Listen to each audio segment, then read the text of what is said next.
India has its own nature, which is very different from that of China. China historically has always been a unitary state. The Han population is over 90%. It is unusually homogeneous. India is heterogeneous.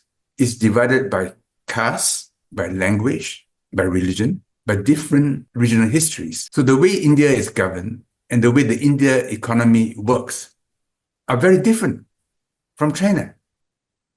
I don't think, for example, that India can match China in terms of manufacturing productivity. The Indians are used to more hierarchical systems. And for, say, process technologies, they're pretty good. And the Indian middle classes are growing. Sometimes because of government policy, sometimes despite government policy. There is an organic dynamism to India's growth.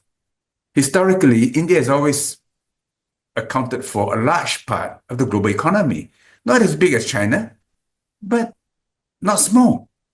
And it will recover that position. I don't think that in manufacturing, India can ever match China. But India will have a growing domestic market, which will offer many opportunities. But of course, the nature of that market will be different from the nature of China's domestic market.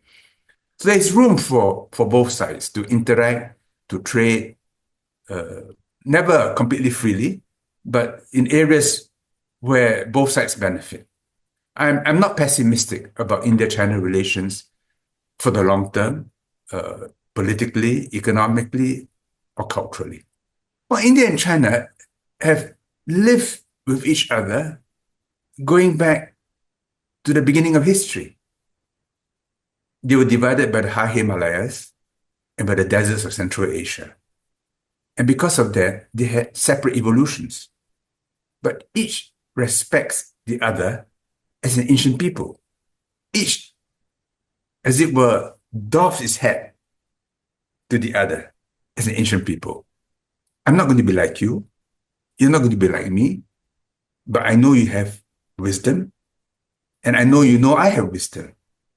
And I remember when Prime Minister Narendra Modi was at the Tiantan, there was a simultaneous display of Tai Chi and yoga. And both knew that there is great profundity in yoga. There is great profundity in Tai Chi. There are similarities between them, like Chi and prana. You know, there are similar concepts. Chakras and men in the Chinese Taoist thinking. But at the same time, they're different. And each benefits by learning from the other. And if you look at Buddhism, of course, Buddhism has been completely Sinicized in China. All Chinese people know that Buddha and Guan Yin were Indian, but they are Chinese. And this is how Sinicized Buddhism had become. Think about this. Without Buddhism, it's almost as if you remove one color from Chinese civilization. And both sides know it.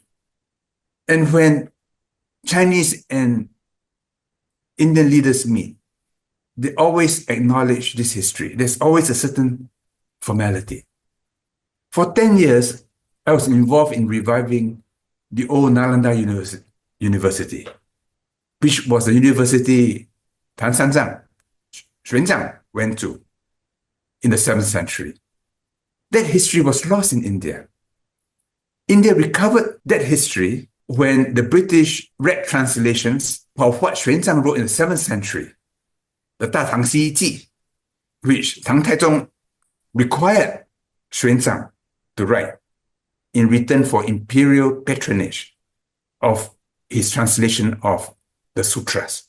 I'm not a Buddhist, but the history of Nalanda was so inspiring. No one reading the history could not be inspired by the journey Xuanzang took, which is immortalized in CUT.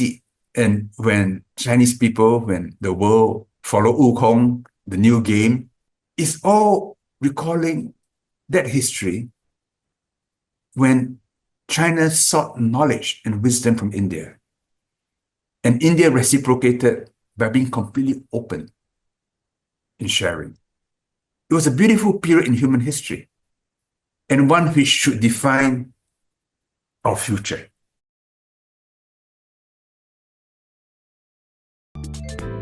偷偷告诉大家，我最近发现了新法宝 Royal Face 逆时奇迹系列，它有活肤露、全效精华，还有精华霜。尤其我皮肤比较偏干，所以我非常的注重保湿。保湿做得好，肌肤自然烹润。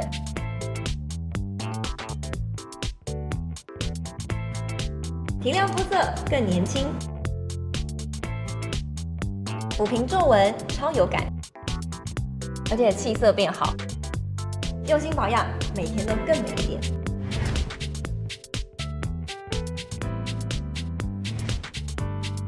美吧。